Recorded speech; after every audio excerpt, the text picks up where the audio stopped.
তিনি ভালো আছেন, উদ্দীপ্ত আছেন, দৃঢ়চেতা মানসিকতা নিয়ে আছেন। ওকে, কিন্তু বাংলাদেশে তার বিরোধী শক্তিরা যে ধরনের অপপ্রচার করেন যে তিনি কি আছেন, কি অবস্থায় আছেন, তিনি সুস্থ আছেন কিনা, এগুলোর জবাব আপনি একদম একদম সাম্প্রতিক সময়ে দেখা করে এলেন। তার প্রোটোকল, তার নিরাপত্তা, আপনি গণভবনেও তার সাথে দেখা করেছেন প্রধানমন্ত্রী শেখ হাসিনা হিসেবে। তিনি এক বিশেষ প্রেক্ষাপটে ভারতে গেছেন, ভারতেও তাকে রিসিভ করা হয়েছে, কিন্তু তেমন মর্যাদাতেই ভারতের একজন মন্ত্রী মর্যাদার একজন মানুষ তাকে রিসিভ করেছেন। কাকে রিসিভ করেন মন্ত্রী বা প্রতিমন্ত্রী আমরা নিশ্চয়ই ভারতের প্রোটোকল জানি। তো সেই জায়গায় তিনি কোন প্রোটোকলে ভারতে আছেন, কেমন প্রোটোকলে আছেন, কেমন অবস্থায় আছেন? প্রথমত, তিনি যখন ভারতে যান, তিনি যাননি, তার নিরাপত্তার দায়িত্বে নিয়োজিত রাষ্ট্রীয় প্রোটোকল প্রোটেকশন বাহিনী রাষ্ট্রীয় যানবাহনে তাকে নিয়ে গেছেন। তখন তিনি বাংলাদেশের গণতান্ত্রিক প্রক্রিয়ায় সাংবিধানিক উপায়ে নির্বাচিত প্রধানমন্ত্রী হিসাবে তিনি আরেকটি দেশে গিয়েছেন। সেই দেশ প্রধানমন্ত্রী হিসাবে তাকে রিসিভ করেছে এবং তার পরবর্তীতে আমার যেটা পর্যবেক্ষণ, তিনি প্রধানমন্ত্রীর মর্যাদায় সেখানে আছেন। তিনি কোনোভাবে বন্দী নন, গ্রেপ্তারকৃত নন, তিনি অনাকাঙ্ক্ষিত অতিথি নন। তিনি রাষ্ট্রীয়ভাবে প্রধানমন্ত্রী হিসাবে যাওয়ায় তিনি প্রধানমন্ত্রীর যে প্রোটোকল, যে প্রোটেকশন, তার যে এন্টারটেইনমেন্ট, সবটাই তিনি নিয়ে আসেন এবং কোনো ক্ষেত্রেই তাকে বদ্ধ অবস্থায় রাখা হয়নি। ওই যে একটা অপপ্রচার আছে গোয়েবলস থিওরিতে যে তিনি ভারতের কাছে বন্দী অবস্থার ভিতর আছেন, এটা সর্বৈবভাবে মিথ্যাচার। আমি সহ আমার সঙ্গে যারা ছিল তাদের সঙ্গে তিনি প্রায় 6 ঘন্টা সময় কাটিয়েছেন। আমরা নানা বিষয়ে, রাজনীতি, সমাজ, আইন, দেশ, ব্যক্তিগত পর্যায়ের অনেক আলাপ আলোচনা হয়েছে, প্রাঞ্জল ভাবে কথা বলা হয়েছে। আমরা আমাদের কথা বলেছি, আমাদের যে সকল বিষয় জানার আগ্রহ ছিল জেনেছি, ওনার যে সকল কথা ছিল সেটা উনি বলেছেন। এবং তার থাকার যে পরিসরটা, যেখানে তিনি আমাদের সঙ্গে দেখা করেছেন বা আমরা দেখা করার সুযোগ পেয়েছি, একেবারেই স্বাভাবিক অবস্থায় এবং ফিজিক্যালি মেন্টালি তাকে কোনোভাবে কোনো পরিবর্তন নেই। তিনি যেরকম পূর্বে ছিলেন, যেরকম আচরণ করতেন, যেরকম ব্যবহার করতেন, যেভাবে কথা বলতেন, যেভাবে তার বিহেভিয়ারটা, তার যে স্বভাবজাত যে বৈশিষ্ট্যটা স্বাভাবিক অবস্থায় আছে, এর ভিতরে কোনো ব্যত্যয় নেই। অর্থাৎ আপনি গণভবনে প্রধানমন্ত্রী শেখ হাসিনাকে যেভাবে দেখেছেন ঠিক তেমনি ভারতে যে অবস্থানে আছেন সেভাবেই দেখে এলেন? একেবারে সেই অবস্থায় তিনি আছেন। আচ্ছা, তাহলে এই যে যারা প্রোপাগান্ডা ছড়ায় তারা গত 2 বছর ধরে একটা বহুল আলোচনা করছে যে বন্দি বিনিময় চুক্তি। আপনি একজন ব্যারিস্টার, একজন অভিজ্ঞ আইনজ্ঞ হিসেবে এই বন্দি বিনিময় চুক্তি কার জন্য? এটা কি আমাদের রাষ্ট্রনায়ক, আমাদের সাবেক, আমরা সাবেকই বলি, ঠিক আছে, একটা ঘটনার প্রেক্ষিতে হয়ে গেছে, সাবেক, আমাদের এই রাষ্ট্রনায়কের জন্য, শেখ হাসিনার জন্য, নাকি অন্য কারোর জন্য?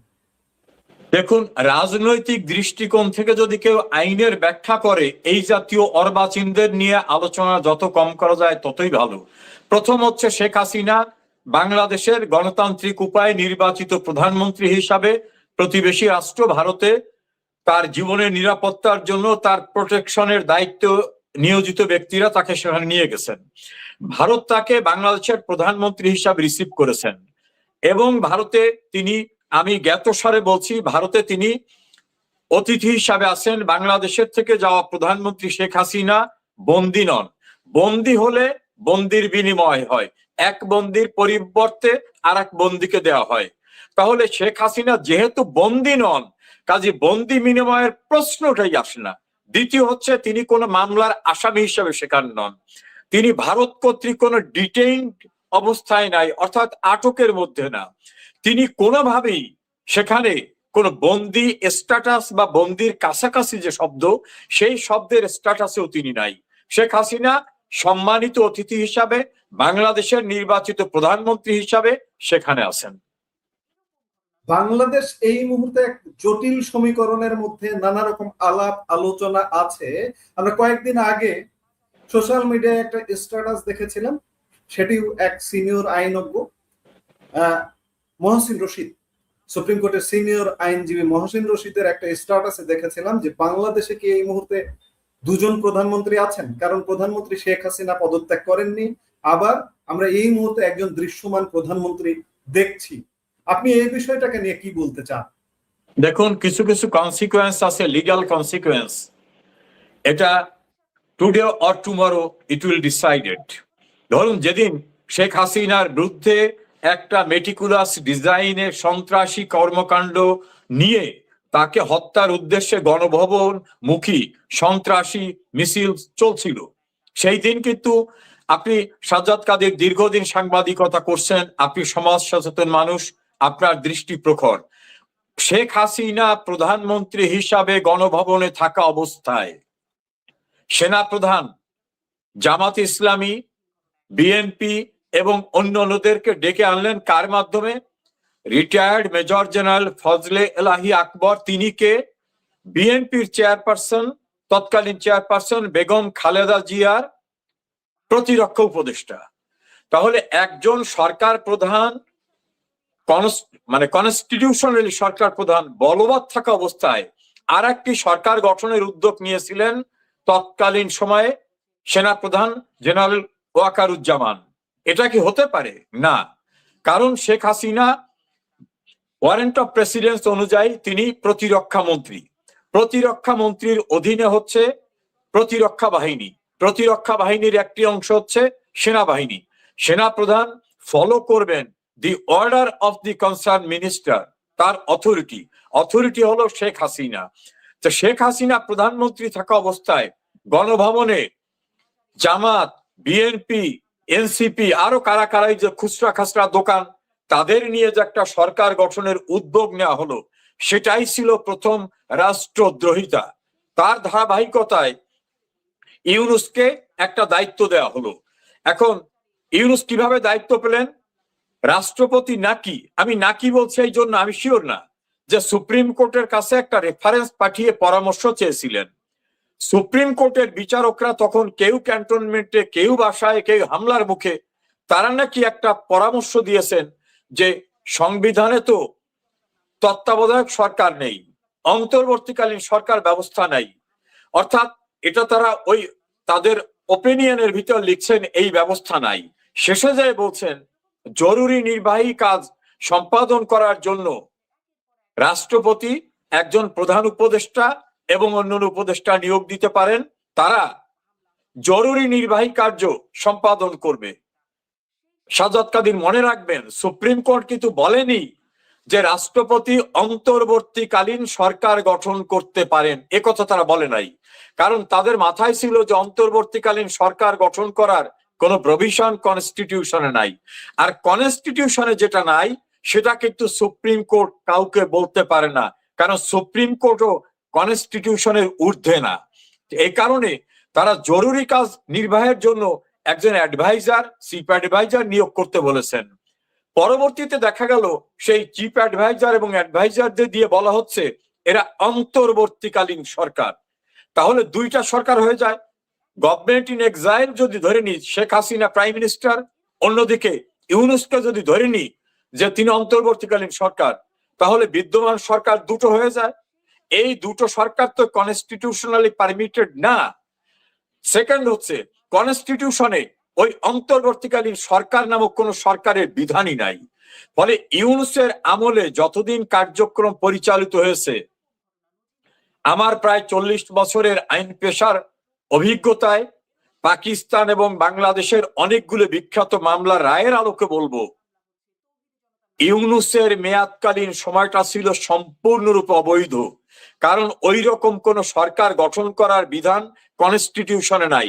আর যদি কনস্টিটিউশনকে সাসপেন্ড করা হতো, তাহলে নাই বলতে পারতেন যে সংবিধান নাই, আমরা নিজেদের মতো করে একটা নাম রাখলাম, তত্ত্বাবধায়ক বলি, অন্তর্বর্তীকালীন।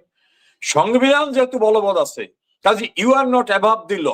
সংবিধানের আর্টিকেল 7 এবং আর্টিকেল 7 সাব আর্টিকেল 2 তে বলা হয়েছে যে জনগণের পরম অভিপ্রায়ের অভিব্যক্তি হচ্ছে এই সংবিধান, এবং এই সংবিধানের আইন হচ্ছে সবকিছুর ঊর্ধ্বে আইন। সংবিধানের 7-এর 2 অনুচ্ছেদে বলা হয়েছে যে এই আইনের সঙ্গে যদি সাংঘর্ষিক কোনো আইন করা হয়, কোনো কিছু করা হয়, যতটুকু করা হবে ততটুকু অবৈধ। এখন সংবিধানের এই 7 এবং 7-এর 2 অনুচ্ছেদে বলা হয়েছে সংবিধানে যা নাই তা যদি করা হয় তাহলে সেটা অবৈধ। তার সংবিধানে তো অন্তর্বর্তীকালীন সরকার ছিল না, তাহলে যেটা করা হয়েছে বিদ্যমান সংবিধানের আলোকেই সেটা ছিল অবৈধ। আর ইউনুস কর্তৃক যে নির্বাচন অনুষ্ঠান করা হয়েছে, এই অথরিটি ইউনুসকে তো আমার কনস্টিটিউশন দেয় নাই। নির্বাচন অনুষ্ঠান করবেন কে? যিনি করবেন তিনি তো ওই জায়গায় নাই। অনুষ্ঠান করার অথরিটি হিসাবে ইউনুসের কোন লিগ্যাল ক্যারেক্টার ছিল না। ফলে ইউনুস যদি কোনো নির্বাচন অনুষ্ঠান করেন তাহলে সেটাও ছিল অবৈধ। সেই অবৈধ নির্বাচনের যে ফলাফল সেটাও অবৈধ হবে। তাহলে ইউনুস সরকার অবৈধ, ইউনুসের করা নির্বাচন অবৈধ। আজকে আমরা যে তারিখে কথা বলছি 17 তারিখ, এরকম একটি তারিখে 17 ফেব্রুয়ারি এই সরকারটি গঠিত হয়েছে। 5 মাস পেরিয়ে আজকে 6 মাসে পড়ছে। তাহলে কি আমরা বলতে পারবো যে এই সরকারটা কি অবৈধ সরকার? আপনি আইনের আলোকে যদি যান, এতে খুব আইনজ্ঞ হওয়া লাগে না। যিনি নির্বাচনটা অনুষ্ঠান করছেন তার নির্বাচন অনুষ্ঠান করার কোনো এখতিয়ার ছিল না। ইলেকশন কমিশনকে যারা বলবে একটা নির্বাচন করো, সেই যারা কারা? সেই যারাটা হচ্ছে ইউনুস। ইউনুস তো সেই অথরিটি ছিল না। তারপর যদি ধরে নেন যে পার্লামেন্ট ডিসলভ করেছে, পার্লামেন্ট ডিসলভ করার কতদিনের ভিতরে ইলেকশন হতে হবে লেখা আছে, সেই সময়ের ভিতরে ইলেকশন হয়নি। পার্লামেন্ট ডিসলভ করতে হবে কি প্রক্রিয়ায়?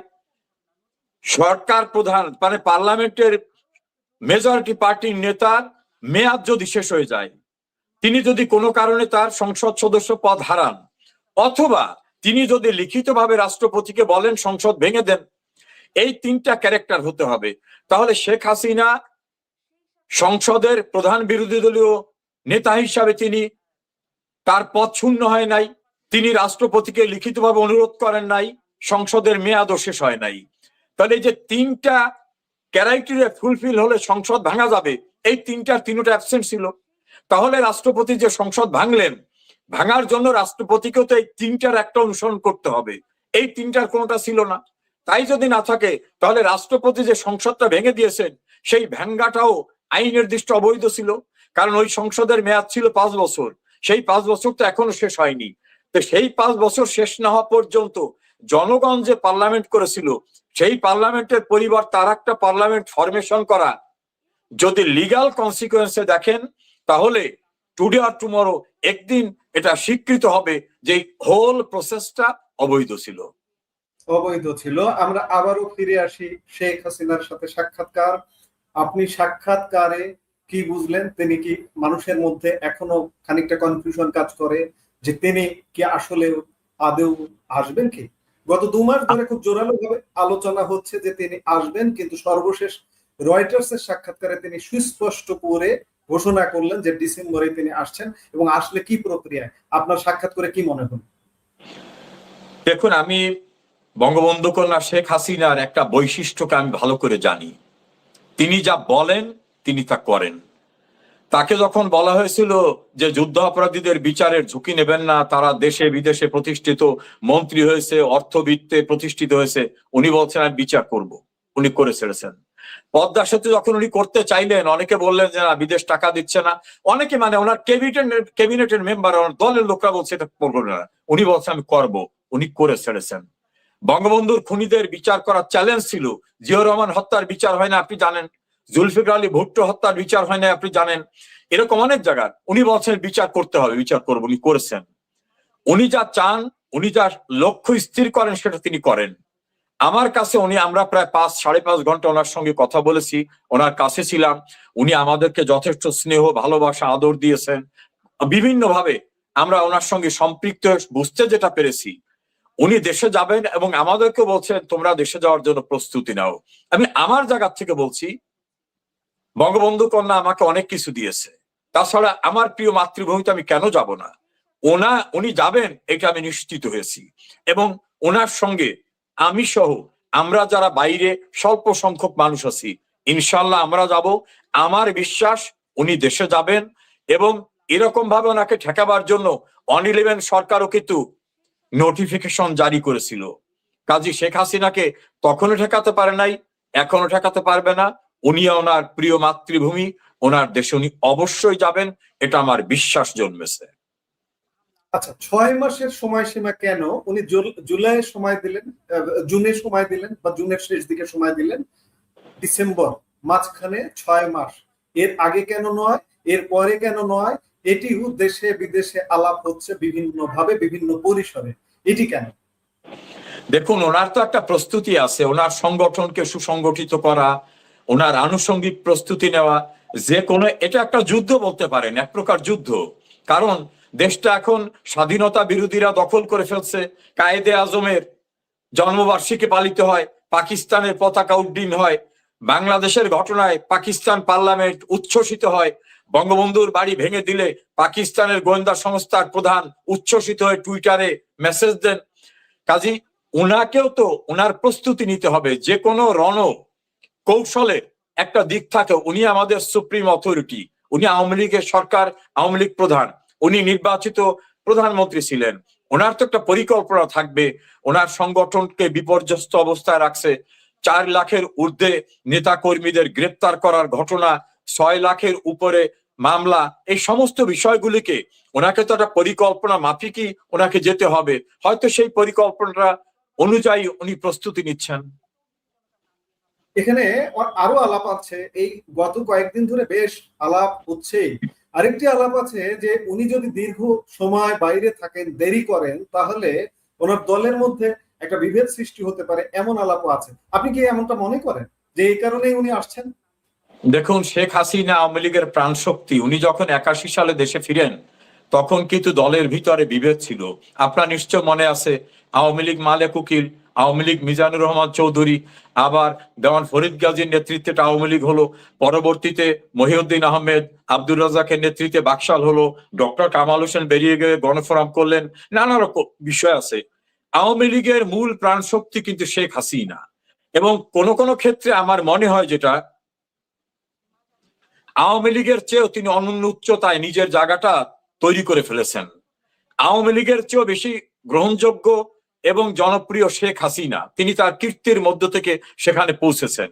কাজে ইনস্টিটিউশনাল ফরমেশনও যদি ধরেন, তাহলে আওয়ামী লীগের প্রাণ শক্তি শেখ হাসিনা। তার অনুপস্থিতিতে কিছুটা দ্বিধাদ্বন্দ্ব, সিদ্ধান্তহীনতা, অনেক কিছু হতে পারে। যদিও এখন ডিজিটাল প্ল্যাটফর্মে, ডিজিটাল ওয়ার্ল্ডে মানুষ বিভিন্নভাবে ওনার ইনস্ট্রাকশন পাচ্ছেন, আমরাও পাচ্ছি, আমরা সেভাবে কাজ করছি। তারপরও মনে হয় যে ওনার অবস্থানটার কারণে আওয়ামী লীগ শুধু না, এখানে আমি একটু কারেকশন করে বলি, মুক্তিযুদ্ধের পক্ষের শক্তি যারা, কেউ ওয়ার্কার্স পার্টি, কেউ ন্যাপ, কেউ সাম্যবাদী দল, কেউ জাতীয় পার্টি, কেউ কমিউনিস্ট পার্টি, কেউ কমিউনিস্ট লীগ, নানা রকম সংগঠন আছে যারা প্রো লিবারেশন ফোর্স। তারাও কিন্তু একসময় বলতো মুক্তিযুদ্ধের চেতনা, মুক্তিযুদ্ধের চেতনা, এটা খালি শেখ হাসিনা বলে, ওনার কাছে ছাড়া এটা নাই। শেখ হাসিনার অ্যাবসেন্সে তারা বুঝতে পেরেছে যে মুক্তিযুদ্ধের চেতনার বিষয়গুলি, কেন্দ্রিকতা, প্রতিষ্ঠিত হোক, প্রমাণিত, ইমপ্লিমেন্টেশন, শেখ হাসিনার বিকল্প নেই। সে কারণে আমি মনে করি শেখ হাসিনা বাংলাদেশে গেলে মুক্তিযুদ্ধের সকল পক্ষ, বিভিন্ন দল মত, সামাজিক সাংস্কৃতিক সংগঠনে বিভাজিত থাকলেও তারা ঐক্যবদ্ধভাবে শেখ হাসিনার নেতৃত্বে আবার তাদের ঋত গৌরব পুনরুদ্ধারে, প্রয়োজন বোধে আবার 71-এর মতো একটা ঐক্যের ভিত্তিতে লড়াই করবে স্বাধীনতা বিরোধীদের বিরুদ্ধে। আচ্ছা, উনি এখন ভারত সরকারের আশ্রয় আছেন, মর্যাদার সাথে ভারত সরকারের আশ্রয়ে আছেন, কিন্তু উনি নিজে বলছেন যে বাংলাদেশে নানা ঘটনা ঘটতে পারে, ওনার প্রাণ সংহার হতে পারে, নানা কিছু হতে পারে। এই অবস্থায় ভারত সরকারের কি ভূমিকা হবে বলে আপনি মনে করেন? আমার মনে হয় যে ভারত সরকার তো আর বাংলাদেশে গিয়ে কাউকে নিরাপত্তা দেবে না। এটা আমি মনেও করি না যে বাংলাদেশে নিরাপত্তা দেবে।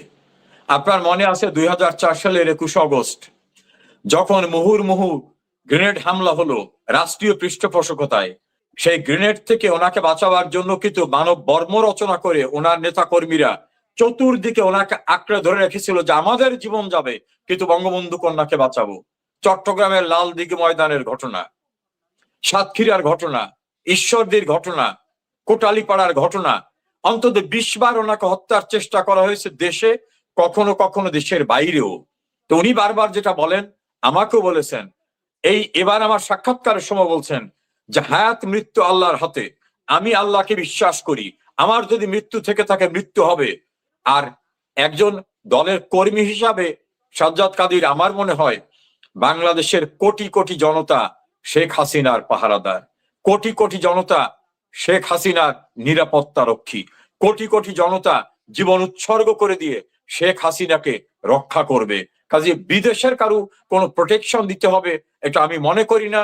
তবে যারা শেখ হাসিনাকে হত্যা করতে চায় 2024 যারা বলছে আত্মস্বীকৃত সন্ত্রাসীরা বলছে যে আমাদের টার্গেট গণভবন বঙ্গভবন ছিল না, আমাদের টার্গেট ছিল শেখ হাসিনা।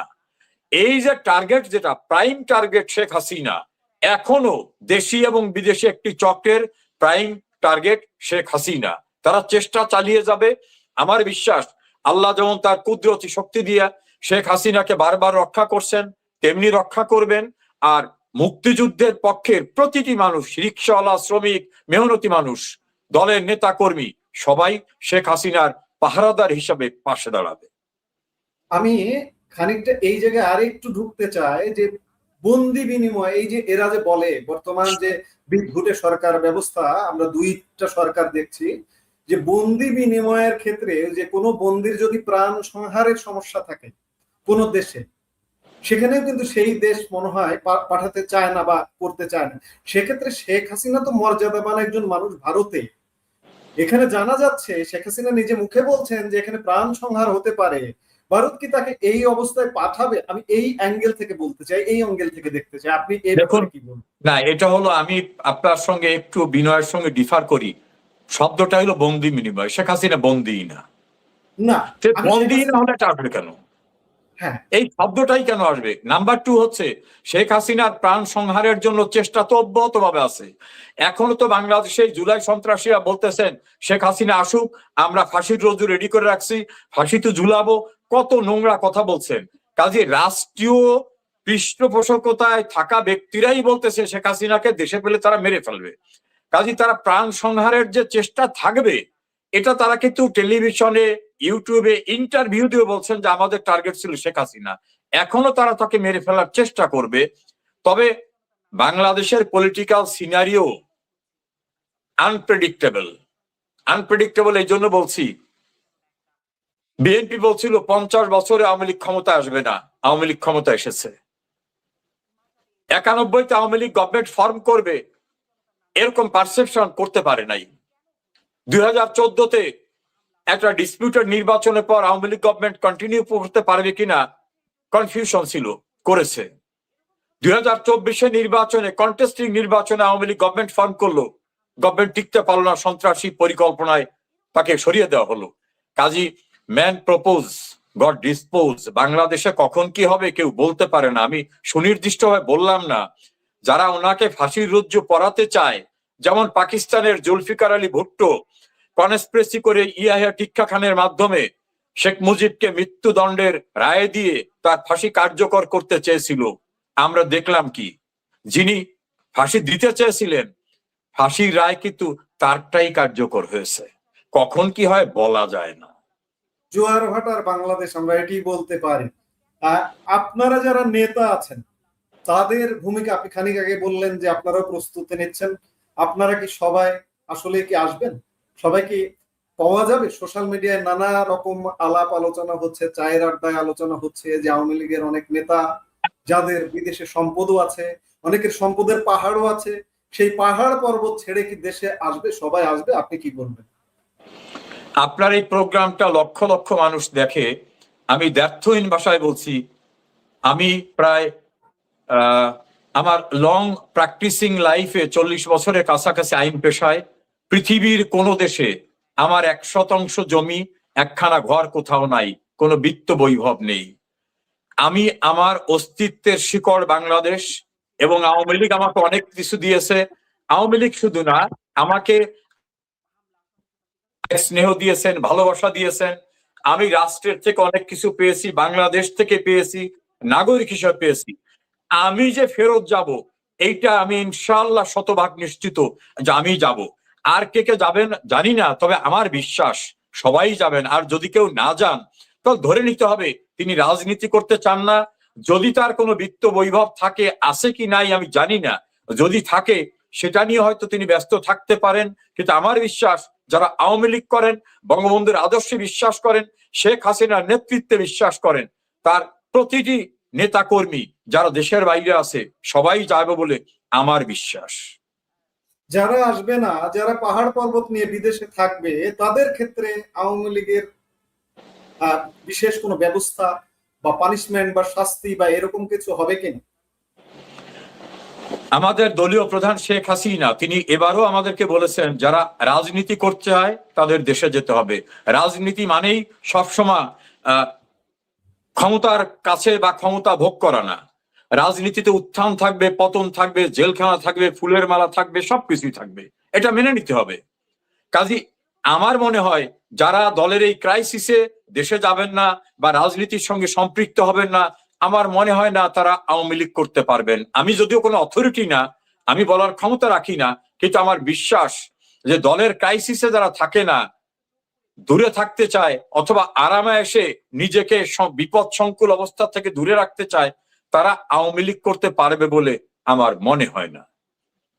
এতক্ষণ আপনার কাছে আমরা খুব চমৎকার মেসেজ পেয়েছি, আলাপটা খুব চমৎকার, আমারও ভালো লেগেছে, দর্শকদেরও নিশ্চয়ই ভালো লেগেছে, কারণ প্রচুর দর্শক আমাদের এই আলাপটি এই মুহূর্তে দেখছে এবং পরবর্তীতে দেখবে।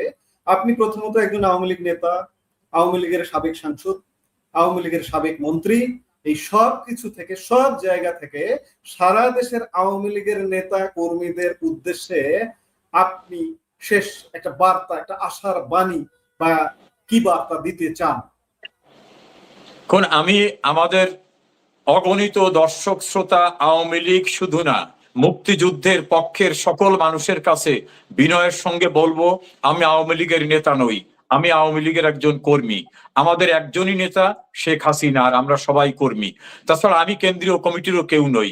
আমি আপনাদেরকে বলবো, অনেক অত্যাচার, নির্যাতন, অকল্পনীয় অবস্থার মধ্য থেকে আপনারা দিনাতিপাত করছেন। রাস্তাঘাটে মেরে ফেলা হচ্ছে, জেলখানার ভিতর আটকে রেখে নির্যাতন করা হচ্ছে, জেলের ভিতরে মেরে ফেলা হচ্ছে, বাড়িতে থাকতে পারতেছে না, সম্পদ লুণ্ঠন করে নিয়ে যাচ্ছে, শিশু বাচ্চা সহ মাকে গ্রেপ্তার করে নিয়ে যাচ্ছে, বাড়িতে বাবাকে না পেয়ে তার স্ত্রীকে ধর্ষণের শিকারে পরিণত হতে হচ্ছে।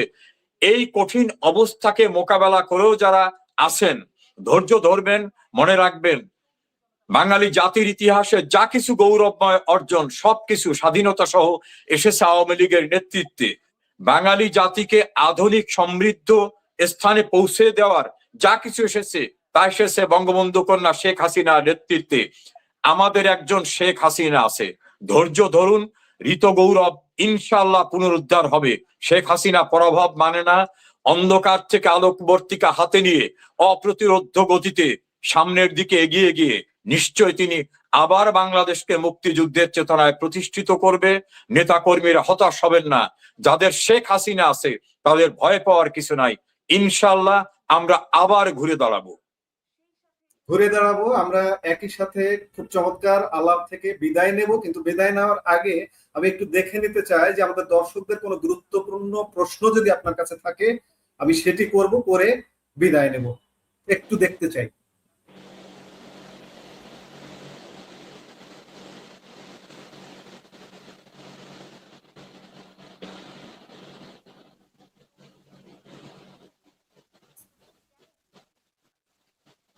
অসংখ্য কমেন্ট আছে, আসলে গুরুত্বপূর্ণ সেই অর্থে আপনাকে করবার মতো প্রশ্ন আমরা খুঁজে পেলাম না, যার কারণে